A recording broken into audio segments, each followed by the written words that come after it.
지목하셔서 한 개 질문 받겠습니다. 이번에는 네. 여성들이 하시면 좋을 것 같아요. 이 줄도 좀 바꿔서 우리 저기에 흰 옷 입으신 분 중간에. 네. 네, 송주영 기자님. 네. 네, 질문 기회 주셔서 감사합니다. MBN 송주영 기자입니다. 대통령께서 모두 발언에서도 부동산 개혁에 대한 의지를 다시 한번 강조하셨는데요. 관련 질문 드리겠습니다. 이번 6.3 지방선거에서 특히 서울시장 선거 결과는 수도권 부동산 민심이 반영됐다는 평가가 있습니다. 대통령 취임하신 이후에 전세난이라든가 매매 가격이 상승을 했기 때문도 영향을 미친 것으로 보이는데요. 이 보유세 상승과 전세난 그리고 정비사업 규제 완화에 대한 불만과 기대감이 뒤섞인 것으로 보이는데 대통령은 이런 해석에 대해서 어떻게 생각하시는지 궁금하고요. 그리고 대통령이 생각하시는 향후 부동산 정책 운용 계획에 대해서도 궁금합니다. 네, 대한민국에서 가장 어려운 문제, 현실적인 문제에 말씀을 해주셨습니다. 정말 어렵죠. 부동산은 묘하게 소위 개혁 정부가 들어서면 올라가요. 소위 보수 정부 이런 제가 진보 보수 이런 말 쓰기 싫어서 그런데 자꾸 쓰게 되네요. 어쨌든 그냥 썼으니까 하죠. 보수 정부에서 집권을 하면 부동산 값을 올리려고 고사를 지내는데도 안 올라가요. 담보도 풀어주고 이자율도 낮추고 빚내서 집 사라고 고사를 지내고 그냥 안 올라요. 안 오르고 있다가 그게 몇 년 동안 쌓여가지고 이 개혁 정부가 들어서면 그때 팍 올라가요. 그러니까 몇 번 경험이 쌓이다 보니까 이상하게 그런 선입관, 아무 관계가 없지만 그런 선입관이 생겨났죠. 저는 이 악순환의 고리를 끊어야 된다고 생각합니다. 대한민국의 미래 발전 가능성을 갉아먹는 또 현재 대한민국을 위협하는 여러 문제들이 있지만 그중에 제일 심각한 게 부동산 투기예요. 아무도 일하려고 하지 않습니다. 왜냐하면 남들이 은행에서 돈 빌려가 자기 돈도 아니에요. 남의 돈 빌려가지고 집을 몇 채씩 사놨더니 가만히 있다 보니까 그 일하는 것보다 훨씬 많은 수익을 준단 말이에요. 이때까지 경험이 그랬어요. 나는 이때까지 열심히 일했는데 결론은 보니까 나 패자처럼 느껴지는 거죠. 근로의욕을 훼손하죠. 그리고 그 과정에서 온갖 탈법, 편법들이 난무하죠. 그리고 결국은 그게 대한민국의 경제 구조를 통째로 왜곡했어요. 예를 들면 지금도 그렇게 크게 개선되지는 않았습니다. 모든 국가 자산의 또는 역량이 부동산에 다 잠겨 있어요. 대한민국 국민들이 가지고 있는 자산 중에 부동산이 차지하는 비율이 엄청나게 높습니다. 많이 개선된데도 그래요. 여전히 1등일 겁니다, 아마. 그러다 보니까 이게 우리가 가지고 있는 소위 자본이라고 하는 게 부동산에 매여가지고 생산적 영역에 투입되지를 못하고 그러니까 주식시장은 저평가되어 있죠. 그것도 여러 가지 이유가 있죠. 이게 다 얽혀 있어요. 그래서 저는 부동산 투기 공화국을 탈피하는 게 이 나라가 살아가는 길이다, 살아남는 길이다라고 생각합니다. 이게 언젠가는 여러분도 생각해 보세요. 대한민국의 부동산 가격이 비정상적으로 높다는 사실은 통계적으로 다 증명돼 있어요.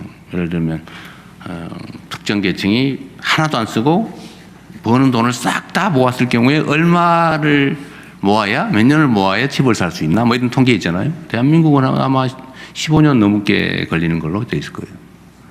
아마 세계에서 가장 높은 쪽에 속할 겁니다. 인생을 오로지 집 사는데 또는 집값 갚는데 다 바치는 거죠. 그리고 언젠간 터지겠죠. 이게 비정상적이거든요. 근데 집값이 오르면 오를수록 물가 상승률 정도 오르는 건 모르겠어요. 근데 비정상적으로 자꾸 오르면 언젠가는 이게 터질 수밖에 없죠. 일본이 한번 터졌잖아요. 30년 고생을 했다고 해요. 근데 일본은 그나마 우리 그 민간 가계에서 저축 자산이 많았는데 우리 대한민국은 민간에 부채가 많죠. 빚이 엄청 많아요. 터지면 그 터지는 충격이 어떨까 아마 생각해 봐야 됩니다. 우리는 그 생각 안 할 수가 없죠. 수건 돌리기 같은 거죠. 어느 순간에는 폭탄 돌리기. 어느 순간 터지죠. 해결해야 되겠다. 무슨 수를 써서라도. 그리고 해결할 수 있다. 의지가 있으면. 수단은 많죠. 예를 들면 수요 공급에 따라 가격이 결정되니까 일단 제일 쉬운 게 공급을 늘리는 거예요. 막 그린벨트 훼손해가지고 막 신도시 만들어 지으면 해결 일시적으로 되죠. 근데 문제는 어떻게 됩니까? 그 지방이 다 죽죠. 막 서울로 다 몰려와가지고 지방이 다 죽어요. 안 그래도 죽고 있는데. 재건축, 재개발을 열심히 하는, 뭐 그것도 하나의 방법이죠. 자투리탕이라도 있는 거, 이 개발해서 집을 짓는 거, 뭐 여하튼 이런 신축 공급도 있고, 또 다른 공급 방법이 있죠. 사실은 엄청난 공급 자원인데, 집을 막 200채, 막 500채, 막 누가 그러던데 집을 한 채 한 채 사모았다는 사람도 있었는데, 이렇게 사모아가지고 투기용으로 가지고 있는 경우가 있죠. 이걸 좀 내놓으면 엄청난 공급 여력이 있죠. 수요를 억제하는 게 있죠. 예를 들면 시장이 꼭 필요한 사람이 필요해서 사는 거. 그래서 공급과 수요가 균형을 맞춰서 만들어지는 가격은 정상적인 거예요. 그건 뭐 그래서 올랐다 또 내렸다. 그건 자연스러운 거죠. 그런데 문제는 나도 집을 한번 사 모아봐야지. 20채 사는 게 목표야. 뭐 이렇게 한다든지 3채는 사야지. 월세 받아가지고 뭐 이렇게 생각을 해가지고 막 가수요, 투기수요 이런 게 좀 많잖아요. 근데 이런 걸 또 줄이면 수요가 줄어들겠죠. 꼭 필요한 집 살 수 있게. 그래서 이 수요 공급을 조정하는 장치는 여러 가지가 있습니다. 뭐 규제의 문제도 있고요, 금융의 문제도 있고, 또는 세제의 문제도 있죠. 근데 우리나라의 보유세가 대체로 낮습니다. 그래서 많이 사모아도 부담이 별로 없어요. 근데 다른 나라들은 꼭 쓸데없이 부동산을 막 사가지고 있으면 부담이 돼가지고 어느 순간에 그 부동산이 사라져 버려요. 그러니까 필요한 사람이 부동산을 가지고 있어요. 필요한 사람이 그걸 사서 쓸 수 있어요. 근데 우리나라는 무슨 임야도 아무짝에 쓸모없는 임야도 막 몇만 원, 최하 몇만 원, 만 원 안 하는 임야가 없어요, 대한민국에. 저기 산에 있는 돌덩이 한 개, 이것도 산인데 그것도 몇만 원씩이에요. 이유 없어, 그냥 땅이니까. 밭은 막 몇십만 원씩이에요. 땅으로 대지로 바꿀 가능성이 있는 땅은 농지 임야라도 한 400~500만 원씩이에요. 이상하잖아요. 그래서 못 써요. 꼭 필요한 사람이 못 써요. 이걸 고쳐야 되겠다. 일단 근본적으로는 기대 수익률을 낮추는 겁니다. 정상적으로 투자를 해가지고 수익이 생기는 건 괜찮은데 투기를 위해서 땅을 사 모아놓으면 돈이 되더라. 수십 년 동안 그러다 보니까 앞으로도 그럴 거라고 믿어지죠. 그걸 해결을 해야 되겠다는 게 제 생각입니다. 답은 다 드렸는데 정리를 하면 필요한 영역에서 신축이든 재건축 재개발이든 공급을 늘리는데 지금 제가 가급적이면 남 얘기 나쁘게 안 하려고 하는데 2022, 23, 24년 이 3년 동안에 공급이 확 줄었어요. 뭐 이상하게 재건축 재개발도 엄청나게 많이 줄어들고 인가도 줄어들고 착공도 줄고 공급량이 확 줄었습니다. 거의 절반 가까이 줄었어요. 이걸 속도를 내서 좀 빨리 해야 되겠다. 신축이든 택지 개발이든 또는 재건축 재개발이든 속도를 내서 빨리 한다. 공급을 늘리는 거죠. 그 다음에 투기 투자 목적으로 가지고 있는 거주용이 아닌 주택에 대한 부담을 늘리자. 그래서 좀 팔아서 시장에 나오게 하자. 그리고 남의 돈으로 부동산 투기하는 거는 막자. 그래 국가 경제에 도움이 안 된다. 언젠가는 금융기관으로서 대형 사고가 나는 수가 있다. 대한민국처럼 부동산 담보대출 많은 나라가 없어요. 그래서 신용대출 또는 담보대출을 좀 줄이자. 대한민국에도 민간 부채가 너무 많아요. 어느 순간에 큰일 날 수가 있습니다. 2,000조가 뭐 넘어가네 마네 지금 그러고 있어서 1%만 이자가 올라도 난리 나겠죠. 이게 지금 경제 상황을 왜곡하고 있습니다. 그래서 뭐 대출, 금융 부분도 좀 정리를 하고 또 세제 문제 제가 여러 차례 얘기했으니까 여러분도 아마 아실 겁니다. 거주하기 위해서 거주 용도로 주택을 가지고 있는 거 보호해야죠.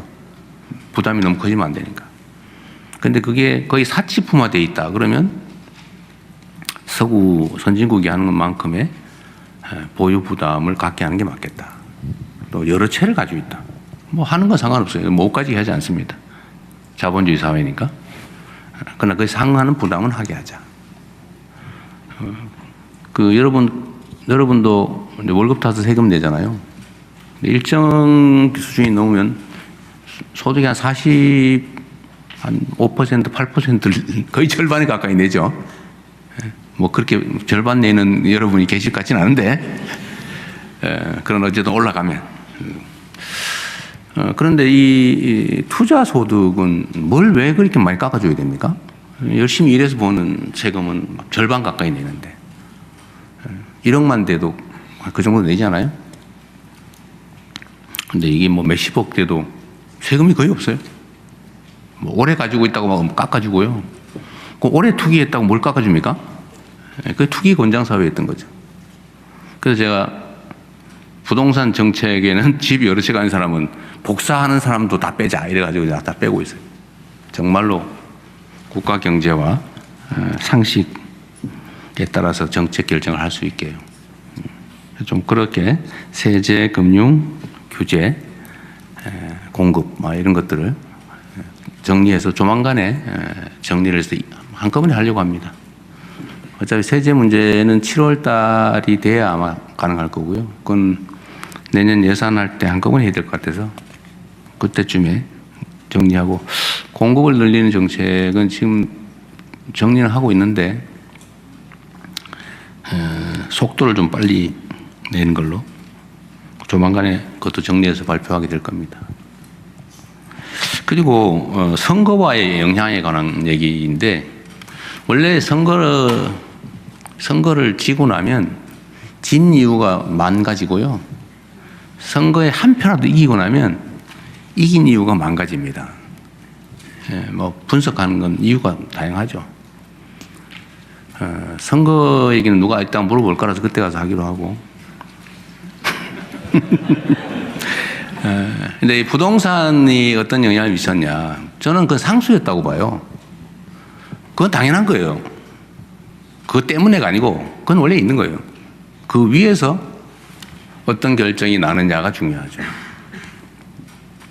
예를 들면 그런 질문과 비슷할 것 같아요. 서울의 보수 진영이 몇 %인데 또는 경상도 출신이 몇 %인데 전라도 출신이 몇 %, 이게 어떤 영향을 미쳤냐, 이거 비슷하지 않을까 싶어요. 부동산 가격은 이미 서울의 주요 의제예요. 그리고 저는 상승 압력을 나름 잘 막아왔다고 생각합니다. 아마 서울 전역으로 따지면 부동산 정책에 대해서는 언제나 욕을 먹었거든요. 잘한다 20 몇 %, 잘못한다 60% 보통은 그런데 부동산 정책에 대해서는 그래도 한 50%는 잘한다 이런 평가를 받을 정도이기 때문에 이게 부동산 가격 때문에 선거에 악영향을, 나쁜 영향을 미쳤다, 좋은 영향을 미쳤다고 따지면 아마 나쁜 영향보다는 좋은 영향이 차라리 더 많지 않았을까 싶어요. 만약에 제가 1월 달부터 소위 말하는 구두 개입을 통해서 이걸 좀 이렇게 눌러놓지 않았으면 엄청나게 폭등했을 거예요.